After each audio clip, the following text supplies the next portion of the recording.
Hallelujah. Hallelujah. Praise the Lord. Very good morning to all of you.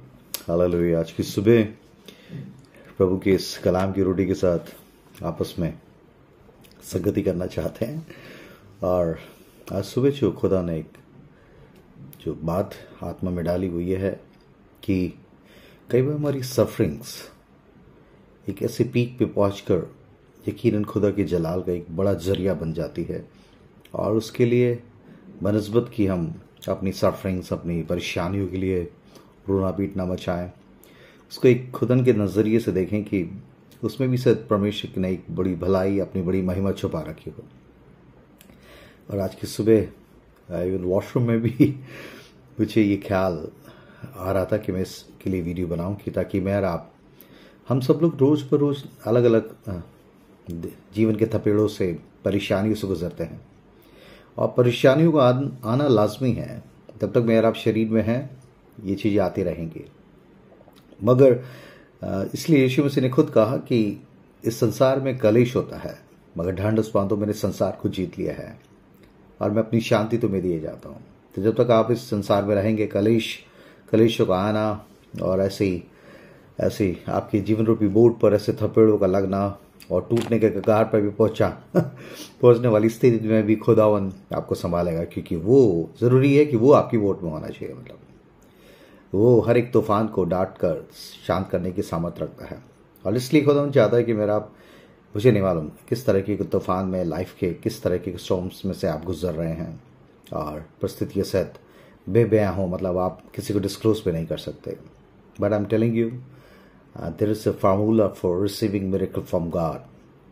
When we start giving thanks to the Lord, despite of our such bad situations, still, when we prepare our heart to worship the Lord, then you see the miracle in every arena of your life. जीवन के हर एक क्षेत्रों में एक बड़े छुटकारे को आप देखने पाएंगे। खुदा चाहता है। और मुझे वो वाकया याद आया जो पौलुस सिलास को परमेश्वर का वचन प्रचार करने की वजह से उनको इतनी बेतें लगाई गई, उनके कपड़े फाड़ दिए गए, उनको घसीटते हुए लोग उन पर और मारने की कोशिश में थे। मगर अद्भुत तरीके से वहाँ के जेलर और दूसरे लोगों ने वहाँ पहुँचकर उन दोनों को, दो ग्रुप जो आपस में लड़ रहे थे, उनके बीच में से पौलुस सिलास को निकाला और अंदर ले जाकर काल कोठरी में बंद कर दिया। काल कोठरी में एक स्पेशल इनर सेल था। और ये काल कोठरी मतलब काल कोठरी में मतलब जहाँ गुप्त अंधेरा में, है ना, ज्योति के सुसमाचार को प्रचार करने के बावजूद कई बार मेरे को आपको दुष्ट या ऐसी परिस्थितियां हमें घसीटते हुए ऐसे अंधेरे में ले जाती हैं जहाँ पर हमें कुछ नहीं सूझ रहा होता। जैसे दाऊद ने कहा, चाहे मैं मौत की तराई में से, अंधकार की तराई में सो के गुजरूं तो भी हानि से न डरूंगा। एक ही चीज, और यही सचमुच यही बात पौलुस सिलास के लिए भी थी कि उस अंधेरी कोठरी में बैतों से उधड़ी हुई पीठ के बावजूद, लहूलुहान, कपड़े फटे हुए, दर्द से चरमराती बॉडी के बावजूद, और खुदा का वचन ऐसा बताता है कि बाद में, और यहीं तक बातें नहीं रुकी, बल्कि उन लोगों ने इनके पाँव को काठ में ठोक दिया था। एक लकड़ी का एक गुटके से होते थे जिसमें पाँव को फंसा दिया जाता था और चेनों से बांध दिया। मतलब आप सोच सकते हैं कि किस तरह की परिस्थिति होगी। और खासकर पौलुस जिसने खुद अपने कलाम में लिखा है कि वचन में, अपनी पत्रियों में लिखा है कि उसे 5 बार 39 कोड़े मारे। तो मतलब कोड़ों से उधड़ी पीठ के ऊपर और बैतों का 3 बार बैतें लगी है ना। उन बैतों का लगना और उससे उसकी पीठ की हालत क्या हो रही होगी सोचिए। क्योंकि उस समय रोमन जिस तरह के कोड़े लगाया करते थे, उससे सालों साल तक जख्म बढ़ने वाली स्थिति में नहीं होते थे और 39 हुआ करते थे। मतलब उसके बाद आदमी की हालत बर्दाश्त लायक नहीं होती थी। मगर खुदा के अनुग्रह में पौलुस ने 5 बार 39 कोड़े खाए। परमेश्वर का प्रेम उसके इतना उसमें भरा हुआ था कि इस शरीर की यातनाएं उसे तोड़ नहीं पा रही थी। और शैतान कई बार मेरे आपके शरीर को नुकसान पहुंचाने के लिए हद तक जा सकता है, मगर आपका आत्मा आपको जयवंत करता है। क्योंकि लिखा है, नित्य में लिखा है कि आदमी बीमारी में, मतलब शरीर की ऐसी कोई भी समस्या, उसमें अपनी आत्मा से संभलता है। और अगर आपका आत्मा पवित्र आत्मा की सामर्थ्य में आप चल रहे हैं, परमेश्वर का वचन आपके अंदर है, तो आप जीवन के हर एक थपेड़ों में, हर एक उन बैतों को बर्दाश्त करने के लिए खुदा ने आपको अनुग्रह दिया है।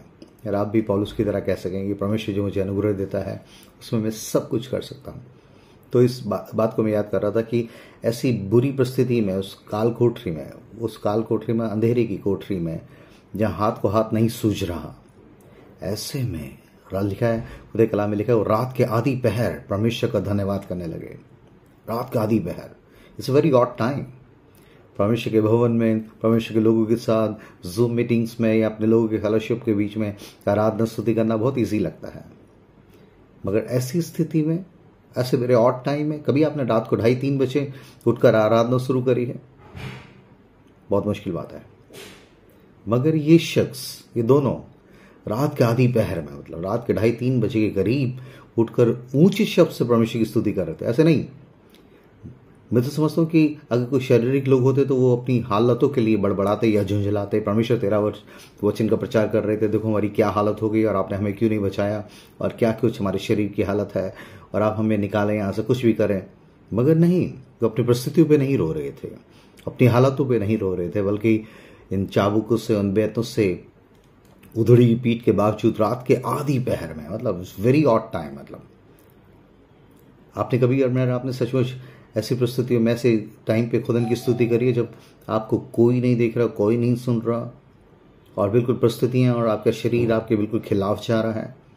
आपका शरीर कह रहा है तू किस बात के लिए स्तुति करेगी या धन्यवाद करेगा, मगर क्या आपने उस समय स्तुति धन्यवाद करने के लिए परमेश्वर की आशीषों को, उसके अनुग्रह को याद करते हुए अपनी शुक्रगुजारी के लिए अपनी जबान खोली है?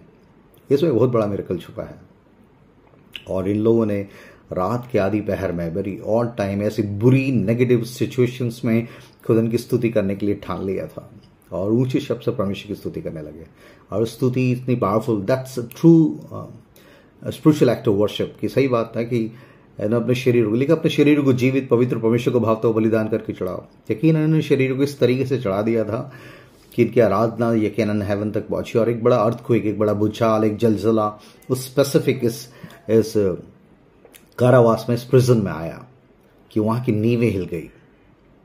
और उस नींवें हिली नहीं बल्कि साथ साथ इनकी बेड़ियां, इनकी जंजीरें, इनकी चेन्स टूट गई, खुल गई। और इसके साथ साथ यह भी लिखा है कि वो सारे जो कैदी जो उनकी सुन रहे थे, उनकी भी बेड़ियां, उनकी भी चेन्स टूट गई। जब मेरा परिस्थिति के खिलाफ जाते हुए, हालातों के खिलाफ जाते हुए जब शुक्रगुजारी के लिए मन बनाएंगे ना, तो सिर्फ आप ही की बेड़ियां नहीं, आपसे जुड़े हुए लोगों की भी बेड़ियां टूट जाएंगी। उस बंदी गृह में पता नहीं 200 थे, 300 थे, 150 थे, कितने कैदी थे, सबकी बेड़ियां टूट गई। क्योंकि ये कुछ 2 लोगों ने सिर्फ इस बात को ठान लिया था कि कोई भी हमें चीज हमें परमेश्वर के प्रेम से, उसके अनुग्रह से अलग नहीं कर सकती। और ऐसी बदबूदार, ऐसी काल कोठरी में, स्टिंकिंग प्रिजन में, वहां पर बहुत से लोग वहां दम घोट दिया करते थे। वहां पर दम घोटू माहौल में, मतलब वहां सफोकेशन, उस अंधेरे जहां कई बार मेरा पंखे और एसी के बीच में भी हमारा दिल परमेश्वर की स्तुति के लिए नहीं होता। हम हालतों पर और परिस्थितियों पर चिड़चिड़ाते, बड़बड़ाते रहते हैं। मगर इन लोगों ने ऐसे सफोकेटेड प्लेस में खुदा का धन्यवाद करने के लिए, और वो अभिषेक, वो आराधना का अभिषेक इतना पावरफुल था कि सबकी बेड़ियां टूट गई। और लिखा है कि जेलर ने सोचा कि सब कैदी भाग गए हैं और वो अपने आप को मारने की कोशिश करने लगा। मगर पौलुस ने चिल्ला के कहा, नहीं हम सब यहीं हैं, जल्दी आ, अपने आप को मत हानि मत पहुंचा, हम लोग सब यहीं हैं। और वो भाग के आया, उसने देखा कि सबों की चेनें टूटी हुई हैं, सारे कैदी सुन रहे हैं। आप देखिए, अब उनको सबसे सारे, और पौलुस सिलास को तो छोड़ दीजिए, बाकी कैदियों के पास एक बहुत ही बेहतर अवसर होगा भाग निकलने का, क्योंकि सारी बेड़ियां टूट गई हैं, सारे गेट वेट सब तहस नहस हो गए। यानी सबसे बेस्ट अपॉर्चुनिटी थी वहां से भागने की। मगर खुदा का अभिषेक इतना पावरफुल था कि इन लोगों ने भागने की जगह खुदा के इन 2 दासों के द्वारा वहीं स्तुति में बैठे रहे और उद्धार की बातों को सुनने के लिए अपने आप को खोल दिया। जब आप परमेश्वर के प्रेम के द्वारा आजाद होंगे तो बाहर की चेनें आपके लिए कोई मायने नहीं रखेंगी। Whom the sun sets free is free indeed। जिसे पुत्र आजाद करता है वो सच में आजाद हो जाएगा। बाहर की चेनें आपको रोक नहीं पाएंगी। आपकी परिस्थितियों की, आपकी हालातों की वो ऐसी चेनें जो दुष्ट ने आपके चारों तरफ बांध रखी हैं, वो अपने आप चकनाचूर हो जाएंगी जब आप खुदा की आराधना करने के लिए ऐसी परिस्थितियों में अच्छे समय में शुक्रगुजारी करना it's not a big deal, कोई बड़ी बात नहीं है। मेरी प्रमोशन हुई है, मेरा ये हुआ, मेरी वेडिंग एनिवर्सरी है, मेरा बर्थडे है, फलाना है, कोई भी अच्छी बातों के लिए, धन्यवाद करने के लिए मुंह खोलना कोई इस बड़ी बात नहीं है। मगर जब बुरी परिस्थितियों में क्या मेरा आप शुक्रगुजारी करने के लिए पौलुस सिलास के जीवन से सीखेंगे। और लिखा है कि इस बात ने वही आदमी जिसने कितना इनको पिटवाया था और इनके काल कोठरी में डाल दिया था, इनके काट इनके पाँव में ठोक दिया था। मुझे एक बड़ी शब्द ने मुझे एक नई तरीके से रेवलेशन दिया कि काट एक मतलब पहले ही इनकी बॉडी इतनी पेन इस दर्द से गुजरती इस पीठ और इस पूरे शरीर के बीच में काट में पाँव को ठोकना, वो सचमुच और उनके दर्द को बढ़ाने का जरिया हो सकता था और पेनफुल हो सकता था, क्योंकि उस काट में पाँव ठोकने के बाद जितना भी आदमी इतना हिलेगा उतना ही और ज़्यादा पेन होगा। अब मैं समझता हूँ कि इनकी बॉडी से बहता हुआ खून और ऐसी स्थिति में काट में ठोकना और उस ऐसी दमघुट बिल्कुल सांस ना आने वाली ऐसी प्रिजन में काट, मगर इस काट में जैसे इनके पार्ट ठोके गए, मुझे एक परमेश्वर ने एक बात को समझाया कि कई बार हमारी सफरिंग है ना, किस तरीके से उस समय यीशु मसीह हमारे लिए सफर्ड हुआ है ना, हमारे लिए उसने दुख की इंतहा चीज दो जो दुनियावी नजर में सबसे इंतहा थी।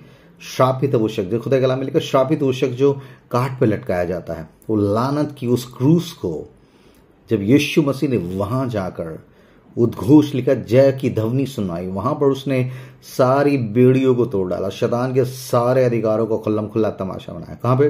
क्रॉस पर, उस काट पर लटकते हुए वहां उसने अपने मिशन को पूरा किया। और मैं समझता हूं कि वो काट की मौत जो लानत थी, इस तरीके से ब्लेसिंग में, आशीष में और इंकरेजमेंट और मोटिवेशन का जरिया बन गई कि पौलुस सिलास जब काट के इस काट में इनको ठोका गया तो ये काट का दर्द इन्हें और इस सफरिंग इतना पावरफुल थी कि रोने बिलखने या मातम करने की जगह ये शुक्रगुजारी में तब्दील हो गई।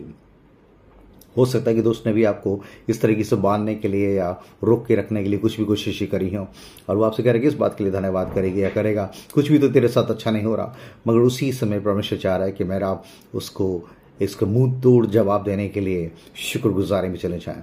आज शुक्रगुजारी, ये धन्यवाद यकीनन एक बड़े मिरेकल को आपके लाइफ में लाएगा कि आप ही के नहीं, आपसे जुड़ी आपकी परिस्थिति, आपके अजीजों और आपसे जुड़ी तमाम सराउंडिंग्स, तमाम सिचुएशंस में एक बड़े ब्रेक थ्रू को आप देखने पाएंगे।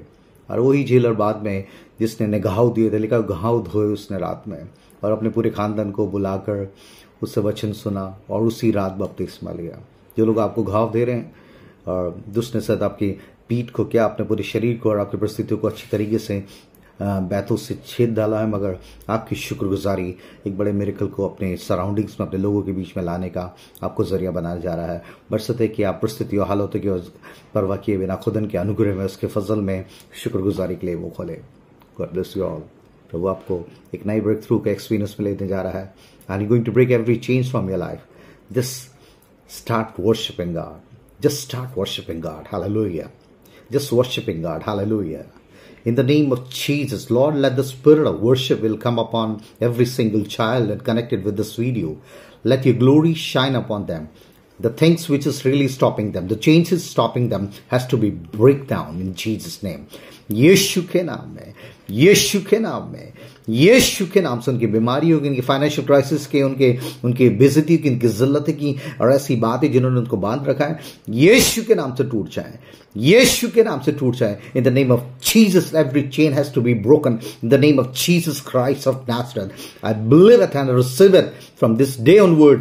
दे go into the new level of worship in Jesus name. Amen.